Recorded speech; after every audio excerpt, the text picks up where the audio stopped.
let's get caught up on the entire main story of the first 3 S.T.A.L.K.E.R games. This video will summarize everything in chronological order. So this summary will start with Clear Sky. Another thing to be clear about, spoilers ahead. So, let's go hunting, stalkers.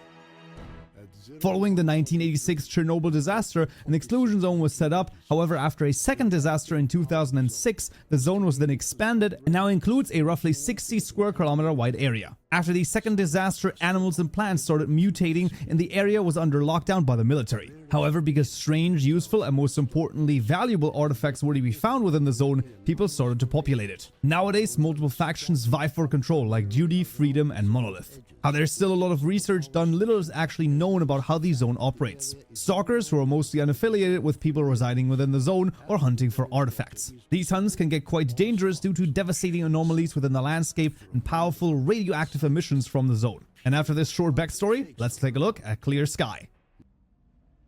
We play as S.T.A.L.K.E.R the mercenary who is leading a group of researchers through the swamps when an unusually large emission knocks everyone out. We wake up at the Clear Sky base, where a secret organization trying to understand and research the zone to peacefully coexist with it. Why we survive this emission, not even the Clear Sky scientists understand. However, after being hit with another emission, they conclude that each emission we're exposed to will slowly kill us. Great. Clear Sky's hypothesis on the zone and the emissions is that these are merely a defense mechanism. The zone tolerates people in certain locations, but not too close to its center. So it uses the emissions to get rid of people. So we're more or less forced to help Clear Sky to get rid of these emissions in order to not die, so a deal is struck. First, we help clear out the swamp from the Renegades, a rival faction to Clear Sky, and then it is off to prime S.T.A.L.K.E.R territory.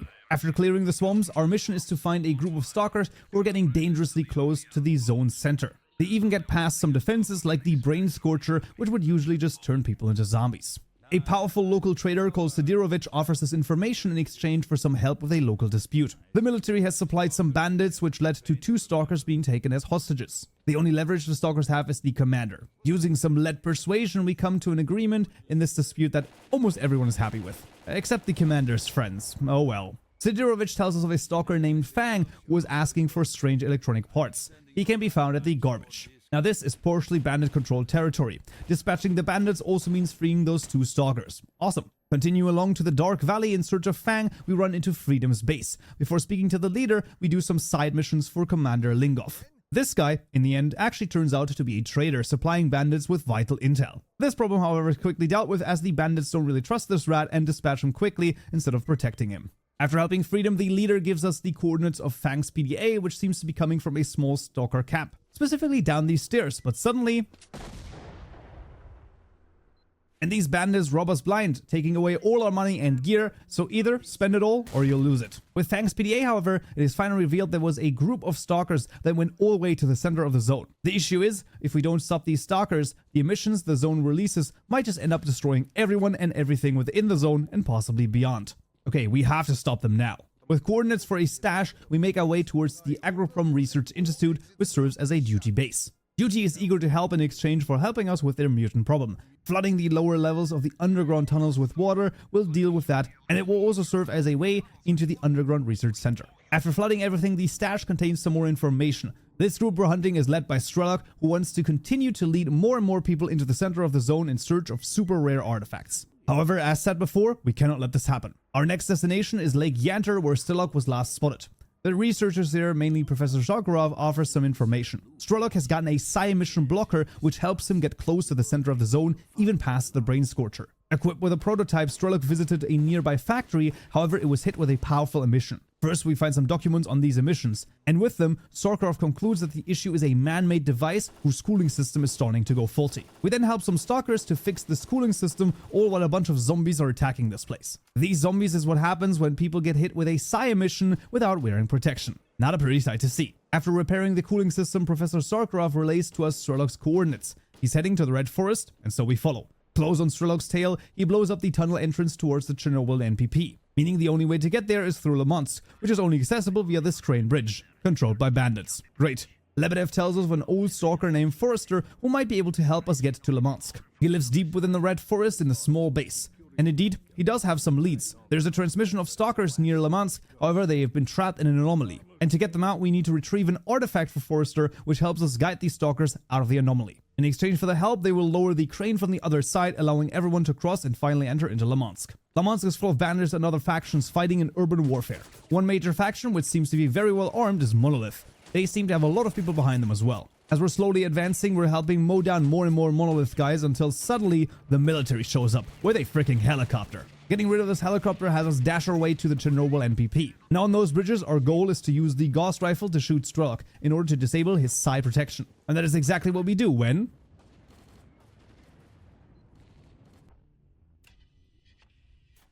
And that was Clear Sky, which directly leads into... Here we play as the Marked One, the only survivor from a crashed death truck. As our unconscious body is brought to S.T.A.L.K.E.R, he fishes out a PDA to reveal our one mission: kill the S.T.A.L.K.E.R. And off we are, first helping S.T.A.L.K.E.R and then finding any clues of S.T.A.L.K.E.R. Of course, we know him from Clear Sky. He was the person able to get close to the center of the zone. In the beginning, we helped Wolf locally, getting rid of some bandits at a car park and helping free Nimble from captivity. Afterwards, S.T.A.L.K.E.R is open to help us with more information about S.T.A.L.K.E.R in exchange for us helping him. He's trying to open up some trade routes closer to the center of the zone, but something is blocking their progress. First place to go is the Agroprom Research Institute. On our way there, trying to get some information about S.T.A.L.K.E.R, we can help a few people along. First, we help Fox with some rabid dogs, and he tells us about his brother Sergei, who is located at a train station near the garbage. During the track towards the train station, we help some stalkers fight bandits at the garbage and fight even more bandits at the train station itself. There, Sergei tells us about Mole, who discovered S.T.A.L.K.E.'s stash, which is located near Agroprom Research Institute. Now, that is great because we need to go there anyway for S.T.A.L.K.E.R, so off we are. As we get closer, a transmission from Mole tells us he and his buddies are pinned down at the factory by the military. So first, we need to help. While fighting the military is tough, it gives us a chance to upgrade to some better weapons, and we help save Mole. As thanks, Mole takes us to the entrance to the Agroprom Research Institute into a super creepy tunnel. First, we have to fight some bandits, and then we have to fight this invisible mutant. These guys are called bloodsuckers, and they will, well, suck your blood. And not even the good kind of sucking. After fighting with some army guys, S.T.A.L.K.E.'s stash is located up this ladder, and it contains his hard drive, which gives us a new name, Ghost. While we have no position to go off of, it is a good thing to keep in mind. Getting out of these tunnels, we emerge right into a military installation. Fighting our way through, at the very top level, we are able to retrieve the information we need for S.T.A.L.K.E.R. And now resolve to talk to the barkeep. Most of this area is controlled by Duty, another faction within the zone.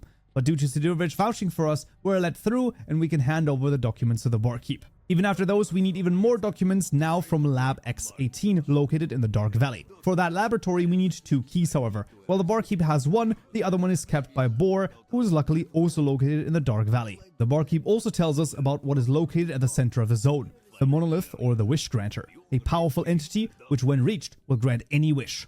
Interesting. Within the Dark Valley, a duty soldier named Shaggy Sergey is held prisoners by the bandits. Going full Rambo mode on the entire bandit base, we persuade Borov to give us the key with some lead negotiations. Moving below ground, we find the documents in this crazy control room. Collecting them has everything go sort of crazy around us, and then we have a vision.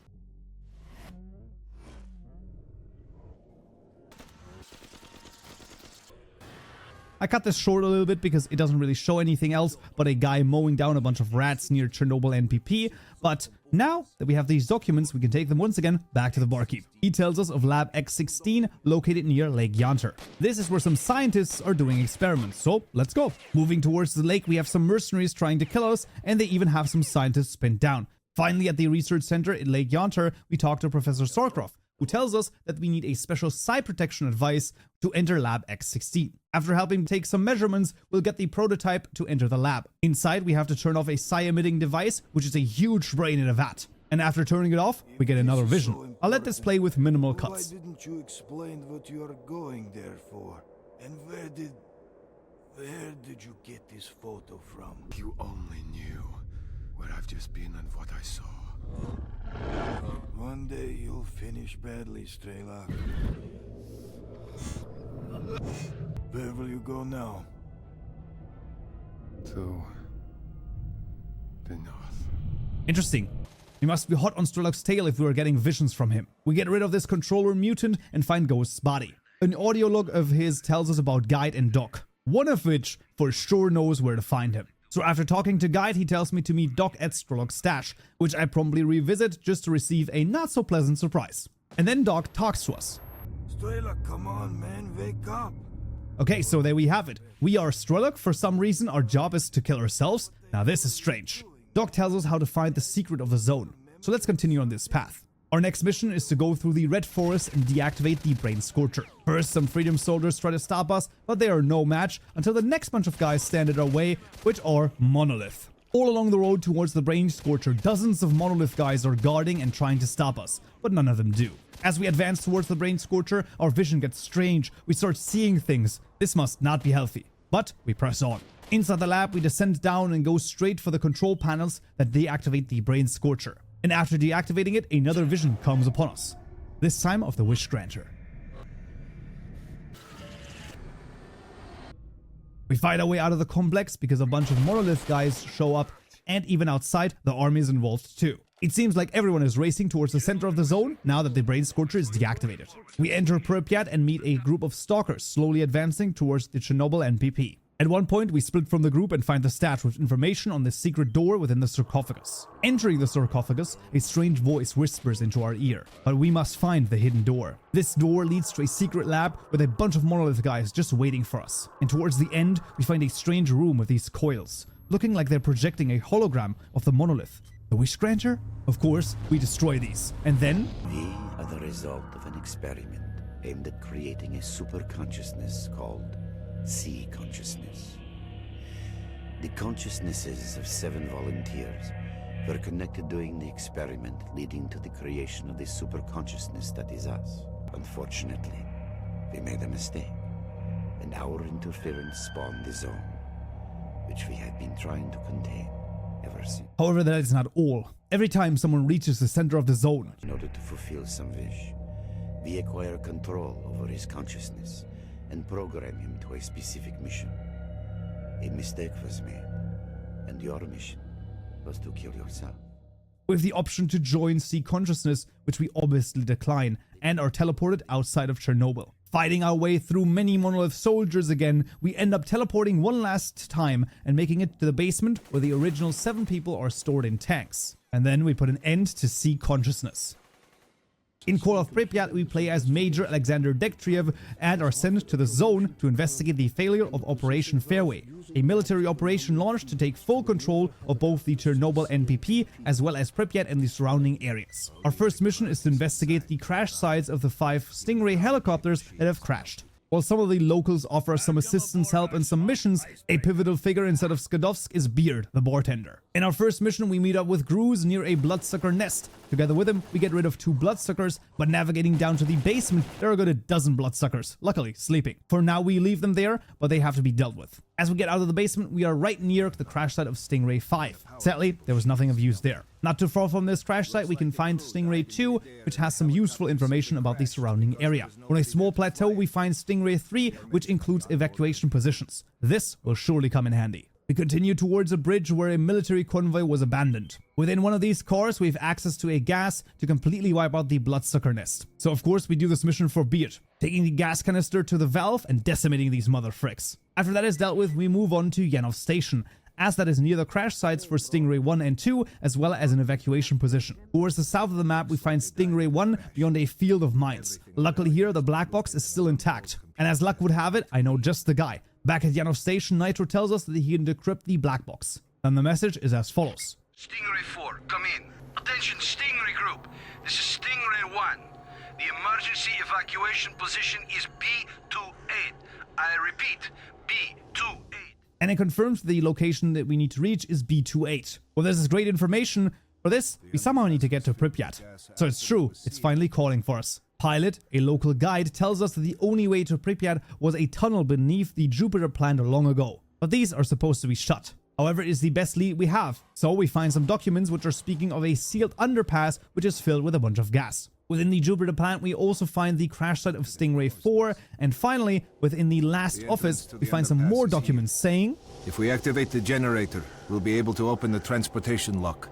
So you're saying there's a chance to get to Pripyat? Yes, exactly. With this newfound information, we return to Nitro, who tells us that the only way through is with proper protection. That is, of course, a closed-cycle suit. Zulu, a stalker nearby, is willing to help us get to Pripyat if we get a squad together. Alright then. First, we speak to Vano inside of Yanov Station, who has an outstanding debt with some bandits. We agree to settle this debt one way or another, and after doing that for him, he will join us on our mission to Pripyat. We find Lieutenant Sokolov in the research base, and he only needs a suit for the toxic fumes. The scientists have one, and we simply need to get a plant near a strange anomaly to get him his suit. Awesome. And so we also buy ourselves the closed cycle suit, we assemble the squad, and off we are, onto the road to Pripyat. Within the tunnels, we sadly lose Zulu early to a snork attack. However, continuing along with Sokolov and Vano, we finally make it to Pripyat, where the military is just waiting for us. And now we're taking to Colonel Kowalski. The issue is that the military here has no communications with the headquarters, so we have to fix that. But first, Kowalski suggests that the helicopters might have been shut down by some strange weapon wielded by the Monolith fighters. As we try to ambush a group of Monolith soldiers, it turns out this was actually an ambush for us. However, it does not matter, because we're still able to get that rifle. We go back to the tunnel where Cordon the technician can check it out. He explained that the weapon was item 62, also known as a Gauss rifle. Cordon worked on something like this before, and he still has the keycard to get back into the workshop. Awesome. I collect the card and get down to the Jupiter plant. This leads me to the coordinates of Lab X8, and after telling Kowalski about it, we determine that we have to get rid of both scientists and mercenaries that want to get into the lab. This will make our lives much easier. Using a high-powered sniper rifle, we take out both leaders who know where to go, basically making our way to Lab X8 completely undisturbed. Within the lab, we collect a set of 3 documents. After returning to Kowalski, we speak face to face. We investigate the source of the radio interference, which of course was part of a Monolith base. Getting rid of the interference and even rescuing another lieutenant, we return victorious and with the contact to the headquarters. However, no evacuation helicopters will come to rescue us, yet. A random radio transmission is found underground, and after investigating, someone is closing in on our location. It is S.T.A.L.K.E.R, and he's willing to help us if he gets evacuated too. And so we wait for an emission to pass and then make our way to the evac point. After making sure everyone else is safe in the helicopters, we do not catch them ourselves. So we talk to Gary, who will take us out of the zone, and just like that, and the rest of the ending cutscenes depend on what missions you do and sometimes on how well you do these missions. And now you're all caught up with the main story for the 3 Stalker games, so you're ready for Stalker 2 Heart of Chernobyl. Good hunting, Stalker. So, yeah.